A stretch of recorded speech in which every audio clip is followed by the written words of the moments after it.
और फाइनली वो घड़ी आ गई जहां पे इंडिया का एशिया कप का स्क्वाड जो था वो फाइनली अब आउट है। स्काई और साथ में अजीत अगरकर लेके आए प्रेस कॉन्फ्रेंस के अंदर स्क्वाड को, और फाइनली अब आ चुका है।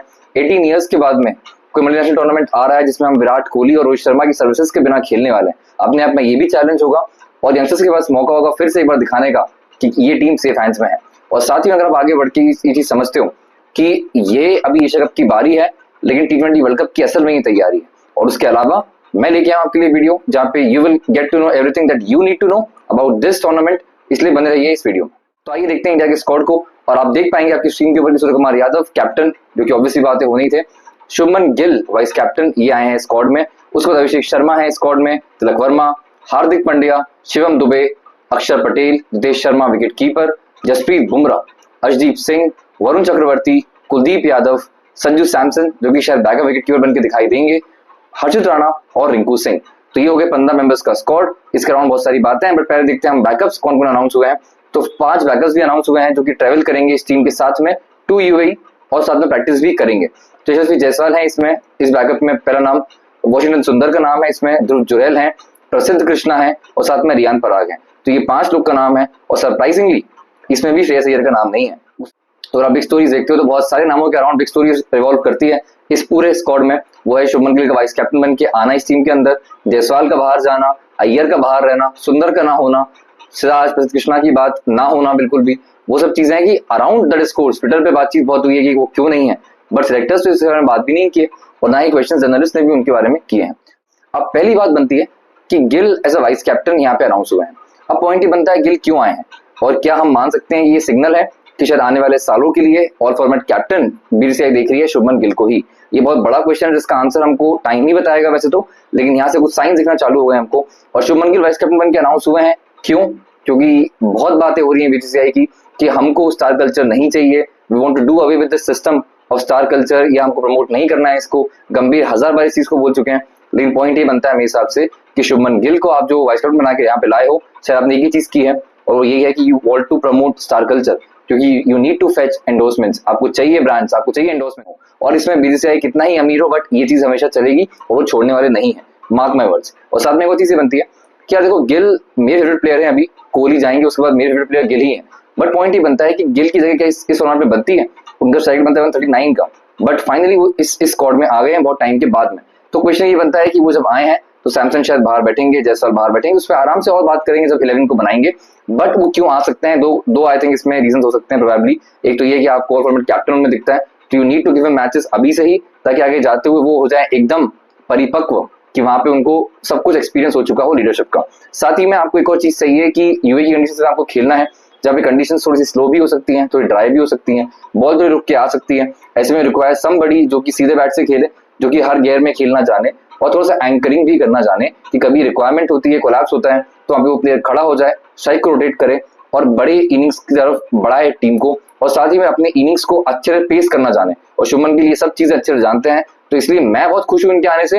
लेकिन बहुत सारे क्वेश्चन रिवॉल्व जरूर करेंगे कि वाइस कैप्टन क्यों अनाउंस हुए और गिल का इसमें आना, जायसवाल का बाहर जाना, अय्यर का ना होना, ये कुछ क्वेश्चन और हैं जिसपे भी हम आराम से आते हैं।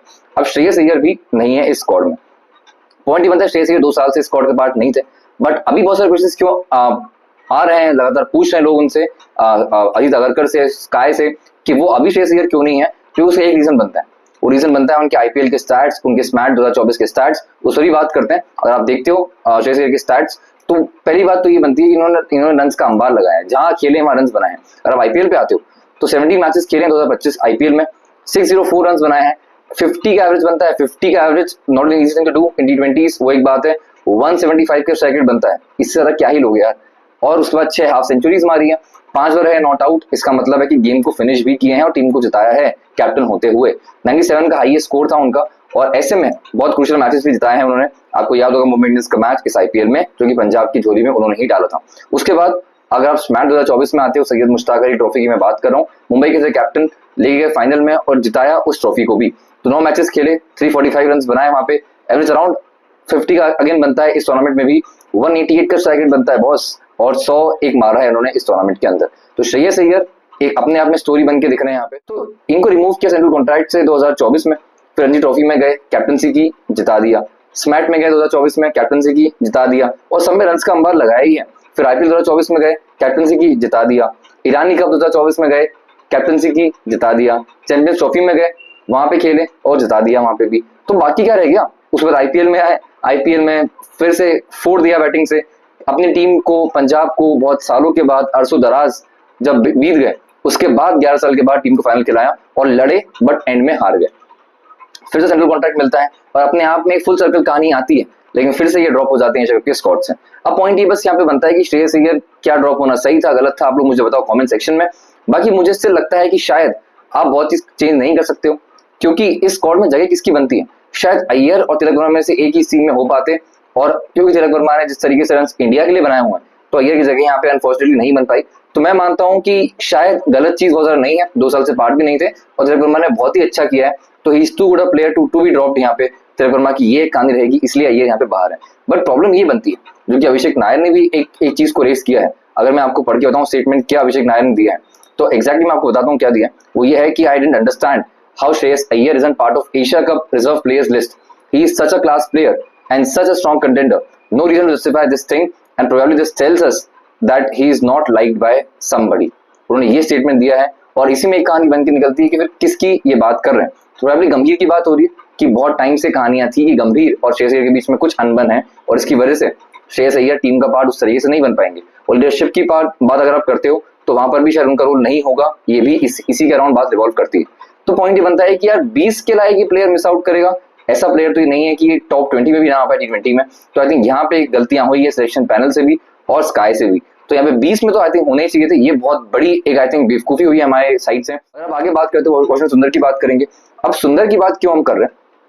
पॉइंट ये बनता है कि लगातार गंभीर की एक पॉलिसी रही है जब से कोच बने, हर फॉर्मेट में रही है अनफॉर्चुनेटली, बट जहां होना चाहिए T20 ODIs में उसमें तो खासतौर पर रही है। लेकिन अगर आप सुंदर को देखते हो, वो इस स्क्वाड का पार्ट नहीं है, वो रिजर्व्स का पार्ट है। अब सुंदर का इस स्क्वाड में नहीं होने से होता क्या है कि आपकी टीम का बैलेंस डिस्टर्ब हो जाता है, क्योंकि सुंदर होते हैं आपके third spinner with Chakravarthy with Axar Patel. But होता क्या है, सुंदर इस स्क्वाड का पार्ट ही नहीं है। तो नंबर 8 का बैट्समैन भी गया, नंबर 8 पे खेलने वाला बॉलर भी गया, और ऐसे में आप खिलाओगे शिवम दुबे को और वो देंगे आपको पेस जो कि शायद बहुत अच्छी नहीं भी होगी और मीडियम पेस ही होगा, बहुत अच्छा नहीं भी होगा। और सुंदर की तरह से जो आप मिस करोगे एक बॉलर को, शायद उसकी भरपाई वो नहीं कर पाएंगे। सुंदर का होना आई थिंक बिगेस्ट मिस होगा यहाँ पे, probably even bigger than Shreyas Iyer. वो एक चीज है। अब पॉइंट ये बनता है, अब सुंदर अगर नहीं होते तो आप कॉम्प्रोमाइज करोगे आपकी बॉलिंग के ऊपर, और आराम से इस पे बात करेंगे और आगे, है ना। जायसवाल है, जायसवाल की अगर हम बात करते हैं, जायसवाल भी इस टीम का पार्ट नहीं है। और बिग स्टोरीज में से एक पार्ट ये भी है कि यार जायसवाल को आपने ड्रॉप करके गिल को लाया है। क्योंकि मैं ऐसा क्यों बोल रहा हूँ, क्योंकि जायसवाल के अगर आप स्टैट्स देखते हो तो जायसवाल के स्टैट्स यार मतलब ये कोई इजी स्टैट्स नहीं है। अगर आप किसी की बात करते हो जो कि स्टैट्स को बरस करता है, उसको किसी भी देश में वो पैदा होता है, वो शायद खेल रहा होता अपनी टीम से। तो 23 मैचेस खेले हैं जायसवाल ने, 793 रन बनाए हुए हैं, हाईएस्ट स्कोर इनका 100 है, एवरेज 36 का है जो कि आई थिंक ओके है T20 के हिसाब से, और 164 का स्ट्राइक रेट बनता है। ऑन दी अदर हैंड शुमल का 139 का बनता है। तो यहाँ पे जायसवाल का ना होना क्या टीम को खलेगा, क्या होना चाहिए था, ये भी आप लोग बताओ मुझे कमेंट सेक्शन में, क्योंकि I want to listen to your opinions also. अगर हम आगे बढ़ते हैं, अब बहुत सारे क्वेश्चन उठ रहे हैं, सिराज नहीं है, प्रसिद्ध नहीं है, बहुत सारे लोगों ने इसको रेस किया, जर्नलिस्ट ने रेस नहीं किया, सिलेक्शन पैनल ने इसको आंसर नहीं किया, बट लोग बहुत सारा रेस कर रहे हैं इस क्वेश्चन को कि सिराज क्यों नहीं है, प्रसिद्ध क्यों नहीं। बट अब मुझे एक बात समझ में नहीं आई कि सिराज तो पहले भी इस टीम का पार्ट नहीं था T20 के हिसाब से ना, प्रसिद्ध कृष्णा इसका पार्ट थे, है ना। दूसरी बात यह है कि लोग बोल रहे हैं ओवल में अच्छा किया दोनों ने। पॉइंट ये है कि ओवल तो टेस्ट मैच खेला था ना आपने T20 वहां पे खेले नहीं है, आपने टेस्ट मैच वहां पे खेला, और ऐसे में क्या आप ऐसे मिक्स करोगे फॉर्मेट्स को। दूसरी बात, प्रसिद्ध कृष्णा ने एक सीजन IPL का अच्छा खेला है, तो क्या इस बेसिस पे हम साई सुदर्शन को भी टीम में ले आए? तो ये कुछ क्वेश्चन जिसको आई थिंक इनको समझना होगा। एंड सिराज की बोलिंग इज अ कंसर्न, तो इसलिए भी वो इस टीम का पार्ट नहीं है। तो आगे बढ़ते हैं, अब देखते हैं प्लेइंग 11 क्या बन सकता है इस टीम का। अब पॉइंट ये बनता है कि प्लेइंग 11 बहुत सारे पॉसिबल हैं कॉम्बिनेशंस, बट क्योंकि दुबे इस टीम में आ गए हैं, सुंदर नहीं है, तो मेरे हिसाब से ये सबसे लाइकली प्लेइंग 11 होगा यहाँ पे। आप लोगों का प्लेइंग 11 क्या होगा अगेन बताओ कमेंट सेक्शन में। तो मैं बढ़ता हूँ अपना प्रोबेबल प्लेइंग 11 एशिया कप का जो होगा इंडिया का, वो ये होगा। Shubman Gill to open with Abhishek Sharma, Tilak Varma, Surya Kumar Yadav number 4 पे, शिवम दुबे नंबर 5 पे, 6 पे हार्दिक पांड्या, 7 पे रितेश शर्मा 7 पे होंगे, 8 पे होंगे अक्षर पटेल, 9 पे अर्शदीप सिंह, 10 पे वरुण चक्रवर्ती और 11 पे हमारे बूम बूम बुमराह। अब कहानी ये होती है कि अक्षर पटेल जो है नंबर 8 पे, मैं क्यों उनको लिस्ट कर रहा हूँ, क्योंकि शिवम दुबे स्पिन को बैश करते हैं, पेसर्स को उतना अच्छा नहीं खेल पाते हैं, तो आप नीचे उनको शायद उतना नहीं खिलाना चाहोगे नेचुरली। दूसरी बात ये बनती है, अक्षर पटेल शायद फ्लोटर होंगे मेरे हिसाब से, कि अगर ओवर्स बहुत ज्यादा बाकी है, you can send someone like अक्षर पटेल कि आप जाओ, आप रन्स को बनाओ और गेम के पेस को बढ़ाओ। अब जितेश शर्मा जो होंगे, अगर ओवर्स बहुत कम होंगे तो आप उनको प्रमोट भी कर दोगे कि ये होंगे डेजिग्नेटेड फिनिशर हमारे और first wicket keeper option. Unfortunately Sanju Samson miss out करेंगे क्योंकि आपने गिल को लिया है और सैमसन की जगह टॉप 4 में ही बनेगी मेरे हिसाब से, but top 4 is already packed. तो 5 पे शिवम दुबे, 6 पे पंड्या, ये होना ही था। और क्योंकि इसमें सुंदर नहीं है then you will have to play Shivam Dube, वही कहानी। और छठे बॉलर हमारे जो होंगे वो होंगे शिवम दुबे और साथ ही में अभिषेक शर्मा। कंडीशंस अगर होती हैं बहुत ज्यादा ड्राई एंड स्लो, अगर वहां पे दिखता है आपको ड्राई कंडीशंस है, तो वहां पे आपकी प्लेइंग 11 में एक चेंज पॉसिबल और है इस पूरे 11 में से, वो ये है कि सेम 11 रहेगा, but what you can do is you can remove Arshdeep Singh from the team and you can bring Kuldeep Yadav in. अब कुलदीप यादव बहुत लोग शायद कहेंगे भी यार कुलदीप यादव वर्ल्ड के बेस्ट स्पिनर है भी currently, I rate him as the world's best spinner currently, लेकिन अनफॉर्चुनेटली क्या है कि चक्रवर्ती जो है T20 आईज के हिसाब से ही becomes defensive option also and attacking option also at the same time. Control बहुत ज्यादा लेकर आ रहे हैं अपने मिस्ट्री स्पिन के साथ में, एंड मिस्ट्री बॉलिंग खेलना, मिस्ट्री स्पिन खेलना आसान नहीं है। तो ऐसे में Chakravarthy is going to be the first spin pick मेरे हिसाब से, and Kuldeep Yadav miss out कर जाएंगे अगर कंडीशंस बहुत ज्यादा ड्राई नहीं होती हैं तो अर्शदीप सिंह रहेंगे पहले, अगर कंडीशंस ड्राई हैं तो वो बाहर होंगे और कुलदीप यादव अंदर आ सकते हैं, ये भी पॉसिबल है, हमने चैंपियंस ट्रॉफी में होते हुए देखा है। अगर हम आगे देखते हैं तो यहाँ पे देखते हैं हमको कुछ सरप्राइजेस एंड कंफ्यूजन्स। अब इसके बारे में हमको बात क्यों करना है, क्योंकि कुछ बहुत ही अनलाइकली चीजें हो गई है जो कि शायद होने की उम्मीद बहुत सारे लोग को नहीं थी। अब पॉइंट ये बनता है संजू सैमसन जो है वो आउट है। अगर हम उनके स्टैट्स को देखते हैं, अब आउट में क्यों बोलना चाह रहा हूँ, क्योंकि it is going to be a very likely scenario कि गिल ओपन करेंगे और सैमसन बाहर बैठेंगे, क्योंकि अगर करने एक चीज बोली थी प्रेस कॉन्फ्रेंस में कि Sanju Samson was opening because Gill wasn't there, उन्होंने ये चीज क्लियरली कही, तो इसमें आप मान सकते हो कि Samson is going to set out. तो अगर हम देखते हैं संजू सैमसन के स्टैट्स for T20 आईज में ओपन करते हुए, बहुत मैचेस खेल चुके हैं, अब 42 मैचेस खेले, 861 रन बनाए, 861 रन उनके हैं, 25 का एवरेज बनता है, थोड़ा सा लो है, बट आई थिंक कि स्ट्राइक रेट जरा मैटर करता है यहाँ पे, जो कि 152.38 का, 3 सेंचुरीज मार चुके हैं बॉस, और 111 वर्सेस बांग्लादेश उनका हाईएस्ट स्कोर है, 111 रन का स्कोर है जो बनाया था हैदराबाद में पिछले ही साल। अगर आप और आगे देखते हो तो सैमसन शायद मिस आउट करेंगे मेरे हिसाब से 11 से, और रहेगा थोड़ा सा डिजास्टर्स उनके लिए, क्योंकि यार हार्ट ब्रेकिंग है बॉस, लगातार आपने खिलाया है उनको, but finally when the time came के सपोर्ट करो आप उनको, आपने उनको ड्रॉप किया। अब और आप करोगे, मतलब ये चीज ऐसा नहीं है कि मुझे किसी ने बोला है कि सैमसन ड्रॉप होंगे, बट अगर गिल खेलेंगे, अभिषेक खेलेंगे, तिलक खेलेंगे, सूर्या खेलेंगे, तो कैसे सैमसन आएंगे आप मुझे ये बताओ। अगर हम आगे बढ़ते हैं तो इस पूरी टीम के अंदर जो मैंने बनाई है, आप आठ तक बैटिंग रख पाओगे, बट छठे नंबर की जो बॉलिंग है वो थोड़ा सा वीक कंसर्न है। अब अगर आप उसको पूरा करने जाओगे तो आपकी बैटिंग नंबर 8 तक नहीं रहेगी, तो ये कुछ कंसर्न है जो कि शायद बहुत बड़ा हो सकता है आपके लिए इस क्रूशियल टूर्नामेंट में, क्योंकि आपको जीतना बहुत जरूरी है। यहाँ पे आप हार सकते ही नहीं हो।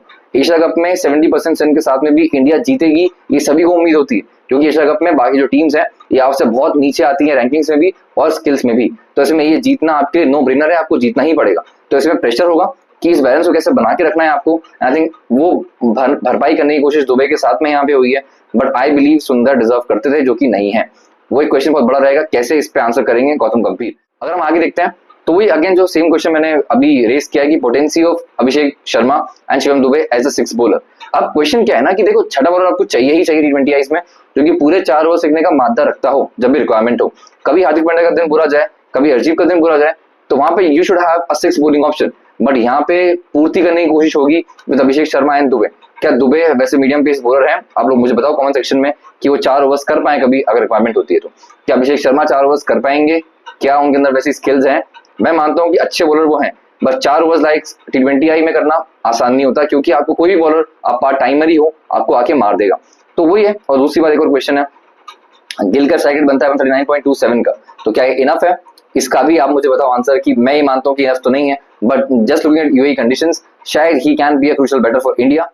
आगे एक दो चीज और करते हैं, देखते हैं कि क्या होता 11 जो प्लेयर सेलेक्ट नहीं हुए उनसे क्या बनता। अगर हम उस पर आते हैं तो बहुत ही इंटरेस्टिंग सा स्क्वाड 11 बन रहा है है ना। तो वो जायसवाल ओपन करते हुए ऋतुराज गायकवाड़, बहुत इनकी बात होती है, ऋतुराज गायकवाड़ जायसवाल ओपन करते हैं, उसके इसमें साई सुदर्शन नंबर 3 पे, श्रेयस अय्यर नंबर 4 पे और कैप्टनसी भी करते, के राहुल नंबर 5 पे wicket keeping option, Riyan Parag 6 पे, नीतीश कुमार रेड्डी नंबर 7 पे, सुंदर 8 पे होंगे, बिश्नोई होंगे 9 पे, सिराज 10 पे और प्रसिद्ध कृष्णा होते नंबर 11 पे। अगर प्रेडिक्शंस की अगर हम बात करें इस पूरे 11 में, 11 को देखते हुए हमारी टीम की बात करते हुए, तो मैं ये मानता हूँ प्रेडिक्शंस में तो बस एक चीज कह सकते हैं, इंडिया का एशिया कप टू विन है, T20 वर्ल्ड कप हमको जीतना है, ये तो बस एक झांकी है, असल में T20 वर्ल्ड कप अभी बाकी है। तो अगर हम बात करें स्क्वाड को रेट करने की, तो आई rate the squad 7 out of 10। कुछ कंसर्न्स मेरे मन में इससे आ रहे हैं कि दुबई स्क्वाड का पार्ट क्यों है, सुंदर क्यों नहीं है, और रिंकू शायद स्क्वाड में थोड़ा सा आई थिंक एक्स्ट्रा एक सीट बढ़ा रहे हैं बस, क्योंकि Shreyas Iyer could have been there. Rinku Singh शायद मेरे हिसाब से ना उनको मैच मिलना है और शायद रिप्लेस भी किसी को नहीं करते हुए दिखाई देंगे आपको। तो मैं मानता हूँ अय्यर शायद इसमें हो सकते थे रिंकू की जगह पर शायद, और सुंदर इसमें डिजर्व करते रहे होना, बट दोनों ही नहीं है। तो ये इसलिए 7 आउट ऑफ 10 में रेट किया है इसको। बाकी आप लोग बताओ फाइनली कि आप लोग क्या सोचते हो इस बारे में। एंड अभी के लिए वीडियो में इतना ही, मिलता हूँ आपसे अगेन मैं नए वीडियो में। प्लीज आप इस वीडियो को लाइक करें, दोस्तों के साथ में शेयर करें, सब्सक्राइब करें, और मोस्ट इंपॉर्टेंटली आप लोग इस वीडियो को हाइप जरूर करें, उससे वीडियो ऊपर पहुंचेगा और मैं और कंटेंट प्रोड्यूस करता रहूंगा। Thank you so much support करने के लिए, आप लोग की मदद से चैनल चल रहा है। Again thank you so much, मिलता हूं आपसे दूसरे वीडियो में। Thank you.